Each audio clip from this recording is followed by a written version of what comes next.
धन्यवाद. मित्रांनो, प्रत्येक प्रवासाची एक सुरुवात असते आणि प्रत्येक यशामागे एक सुंदर विचार असतो.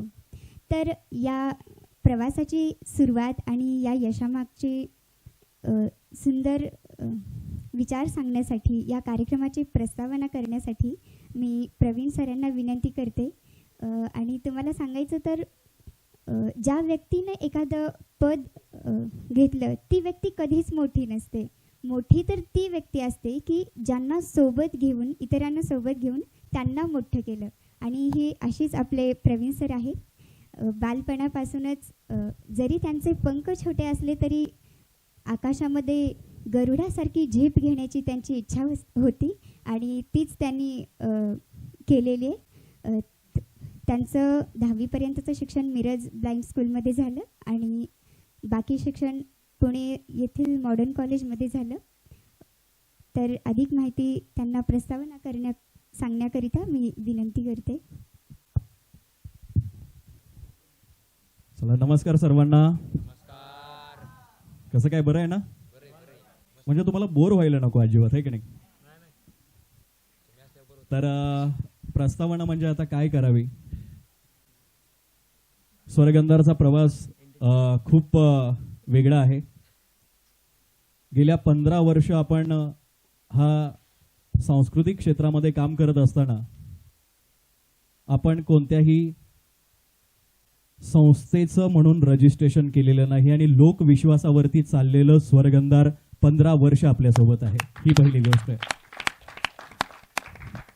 लोकांचा आपल्याप्रती असणारा विश्वास आणि तो विश्वास जिंकून आपण घेतला. 27 जून 2013 साली माझ्यासारखा एक खेडेगावातून पालक अशिक्षित जरी असले तरी सुद्धा आपल्या मुलाप्रती तो काहीतरी करेल आणि दृष्टी नसली तरी काय झालं, त्याला सर्व गोष्टी जमल्या पाहिजेत या भावनेतून असणारे माझे पालक, त्यांनी मला कधीच तू काही करू शकत नाहीस असं सांगितलं नाही. तू कर, पड झड पण ते कर, हा पालकांनी विश्वास दिला. आणि आपलं बाळकडू आपल्या घरातूनच मिळतं आणि त्यामुळे त्या पालकांचे माझ्या आई वडिलांना प्रथमतः मी नमन करतो की त्यांनी मला एक चांगला व्यक्ती, एक चांगला मुलगा घडवला. मित्रांनो, अतिशय प्रतिकूल परिस्थितीमध्ये सांगली जिल्ह्यातील सोनेगाव या खेडेगावात माझा जन्म झाला. माझ्या वडिलांना पण तोच प्रॉब्लेम होता आणि हा प्रॉब्लेम फेस करत असताना एका खेडेगावामध्ये काय अडचणी असतात, एखादा दिव्यांग व्यक्ती राहत असताना, म्हणजे नॉर्मल मुलांमध्ये शिकत असताना तिथे असणारे व्यवस्था, ह्या खूप गोष्टी मला तिथे फेस कराव्या लागल्या. पण तिथे न खचता एक माझ्या आयुष्यामध्ये सुंदर सकाळ आली, ती म्हणजे कैलासवासी सौ सुशीलाबाई दानचंद घोडावत, निवासी आंध विद्यालय मिरज, ज्यांनी एक मला असं वाटलं की आता आपल्या बरोबरचे आपल्यासारखे लोक आहेत आणि आपण त्यांच्यासोबत आता काहीतरी स्वतःला सिद्ध करू शकतो. आणि मग तिथूनच माझा संगीतमय प्रवास सुरू झाला. 10वीपर्यंतचं शिक्षण माझं तिथे झालं. त्यानंतर मी फर्ग्युसन महाविद्यालयामध्ये पुण्यामध्ये आलो आणि मग तेव्हा असं वाटलं की अरे, माझ्यासारखे बरेचसे विद्यार्थी पुण्यामध्ये दिव्यांग मुलं शिकण्यासाठी येत आहेत महाराष्ट्राच्या विविध भागातून आणि त्यांच्या अंगी भरपूर कलागुण आहे. कोणी गात आहे, कोणी वाजवतोय, कोणी वक्तृत्व करतंय, कोणी अभिनय करतंय. आणि मग वाटलं की या सर्वांना घेऊन आपण काहीतरी खूप सुंदर करू शकतो. आणि तेव्हा मग 2013 साली आम्ही 8 कलाकारांनी हा स्वरगंधारची सुरुवात केली आणि आज 25 अंध कलाकार महाराष्ट्र नव्हे तर अगदी मलेशियापर्यंत जाऊन आलेले आहेत.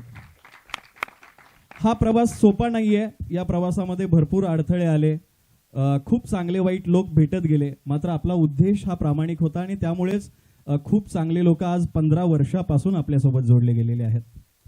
सांगायचं असं की स्वरगंधार म्हणजे नेमकं काय आहे की तुमच्या प्रत्येक कलागुणांना छत्रपती शिवाजी महाराजांची जयंती, शिवजयंती महोत्सव म्हणून आपण करतो. युथ युनिटी ग्रुपच्या माध्यमातून जवळपास महाराष्ट्रातल्या 8 टीम बोलवून आपण क्रिकेट टुर्नामेंटचं आयोजित केलेलं आहे. प्रत्येक वर्षी विद्यार्थ्यांना पुण्यामध्ये वावरत असताना त्यांच्या हातामध्ये पांढरी काठी ही असलीच पाहिजे, कारण ती आपली ओळख आहे आणि ओळख मग आपण आपली बाजूला का ठेवायची. आणि म्हणून असं मग मला असं वाटलं की त्याचं खूप महत्त्व आहे आपल्या आयुष्यामध्ये. बऱ्याच वेळा असं होतं की पार्शली मुलं म्हणजे माझ्या सहित आमचे विक्टर सर सुद्धा मी बाहेर पडत असताना काय रे काठी काढलीस का नाही सोबत, असं कधी कधी असतं त्यांचं. ऑफिसमधून सुद्धा मी बाहेर जात असताना, कारण ती आपली ओळख आहे. आणि बऱ्याच वेळा आपल्याला असं वाटतं की आपल्याला थोडंफार दिसतं म्हटल्यानंतर आपण रोड क्रॉस करताना वगैरे कधी काही प्रॉब्लेम येणार नाहीत. पण आपल्यातलाच तुम्हाला माहिती आहे शुभम, शुभमच्या बाबतीत जो किस्सा घडला तो कधी पुन्हा कोणाच्या बाबतीमध्ये होऊ नये आणि याकरता आम्हाला वाटलं की सर्व गोष्टी करत असताना विद्यार्थ्यांना आणि प्रत्येक दिव्यांग व्यक्तीच्या हातामध्ये व्हाईट केन ही पाहिजेच आणि त्याचं सर्व योगदान आणि त्याचं सर्व कॉन्ट्रीब्युशन हे करणारे आजचे सर्व मान्यवर आहेत की ते आज आपला तिसरा डोळा झालेले आहेत, लक्षात घ्या. कारण या मान्यवरांमुळेच हे सर्व शक्य होऊ शकलं. नवे तर आपण फक्त ती स्टिक न देता महाविद्यालयीन शिक्षण घेत असताना आपल्याला माहिती आहे की बराचसा डेटा आता आपण ऑडिओ फॉर्मॅटमध्ये, कारण ब्रेलची पुस्तकं तेवढ्या मोठ्या प्रमाणात उपलब्धही नाही आहेत आणि ती खूप महागडी जातात, त्यामुळे तशी छापतही नाही आहेत. त्यामुळे आपला अभ्यास आपण सर्व ऑडिओ फॉर्मॅटमध्ये करतो आणि हा विचार लक्षात घेता आपण पेनड्राईव्ह सुद्धा या वर्षीपासून मी प्रस्ताव टाकला आपल्या इनरव्हील क्लबच्या मॅम यांना, पूनम मॅम यांना, की असं आपण काही करू शकतो का की या मुलांना आपण पेनड्राईव्ह देऊ शकतो का आणि काय करता येईल आपल्याला यासाठी.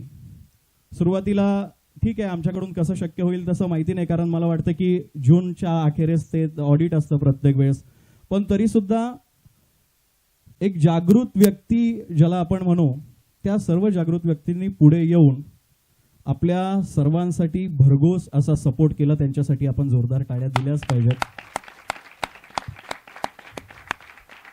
आणि बरेचसे मान्यवर आज नवचैतन्य हास्य क्लब आहे, ही सर्व जी मंडळी आहेत, आनंद काका आहेत, सर आहेत, या ठिकाणी ही सर्व मंडळी तुम्हाला काहीतरी त्यांचे अनुभव देण्यासाठी, तुम्हाला हसवण्यासाठी, आणि काय होतं अनुभव आपण त्याच व्यक्तींचे घेऊन पुढे जातो की त्याच्यातूनच मग आपल्याला खरी प्रेरणा मिळते आणि मग जगण्याचा खरा अर्थ आपल्याला लक्षात येतो.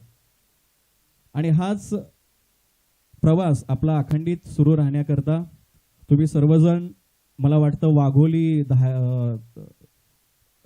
थेऊर या दूरदूर ठिकाणाहून सर्वजण तुम्ही आलेला आहात. ते केवळ स्वरगंधावरती असणारं प्रेम आहे, तुमच्या माझ्यामध्ये असणारी एक नाळ आहे आणि आपण सर्वांनी मिळून हे करायचंय. कोणा एका दोघांनी हे सर्व होत नसतं आणि आपणच आपले सोबती व्हायचंय, तेव्हाच खऱ्या अर्थाने आपल्याबरोबर जो आपला समाज आहे आणि समाजाच्या प्रवाहामध्ये स्वतःला आपण सिद्ध करू शकतो. आज या निमित्ताने आयोजित कार्यक्रमात उपस्थित राहिलेल्या सर्व मान्यवरांचं मी सहर्ष असं स्वागत करतो. स्वरगंधाच्या माध्यमातून आपण प्रत्येक वर्षी मुलांची सहल घेऊन जातो. सहल अशी असते की ज्याच्यामध्ये स्पर्श आणि गंध हा हे प्रामुख्याने असते. दुसरी गोष्ट ही आहे की आपण शिवजयंती महोत्सव करतो, ज्यामध्ये वक्तृत्व, काव्यवाचन, प्रश्नमंजुषा, ब्रेल लेखन अशा स्पर्धांचं आयोजन करतो की जेणेकरून त्यांच्या कलांना, त्यांच्यामध्ये असणाऱ्या गुणांना प्रोत्साहन मिळावं. त्याचबरोबर आपण प्रत्येक वर्षी पायी दिंडी काढतो, म्हणजे कात्रज तलाव ते निवडुंग विठोबा मंदिर अशी पायी दिंडी आपण काढतो. सुरुवातीला 15 ते 20 मुलांचा हा अनुभव, आता जवळपास 30-40, ज्याला जसं शक्य होईल तशी मुलं सुद्धा वाढतायत. प्रत्येक वेळेस आपण स्टिक डिस्ट्रीब्युशन सुद्धा आता करतो की मुलांकडे ती स्टिक असली पाहिजे, ते गरजेचं आहे. आणि या सर्व प्रवासामध्ये माझ्याबरोबर एक डायलॉग आहे, तुम्हारे पास क्या है, मेरे पास मेरी माँ है, म्हणजे कश्मीरा ठक्कर मॅम. आईचं प्रेम मला खूप त्यांच्यामुळे मिळालं, खूप लोकांपर्यंत जोडता आलं, खूप लोक जोडली गेली त्यांच्या माध्यमातून.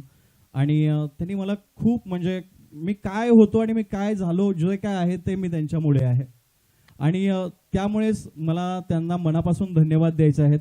तुम्ही सर्व मान्यवर वेळात वेळ काढून या ठिकाणी आलात, तुमचा सुद्धा मी या ठिकाणी धन्यवाद देणार आहे. मात्र कार्यक्रम खूप मोठा आहे, खूप छान आहे, त्याचा आस्वाद आपण सर्वांनी घ्या. अधिक वेळ घेणार नाही. पुन्हा एकदा सर्वांचं स्वागत करतो आणि या ठिकाणी थांबतो. धन्यवाद.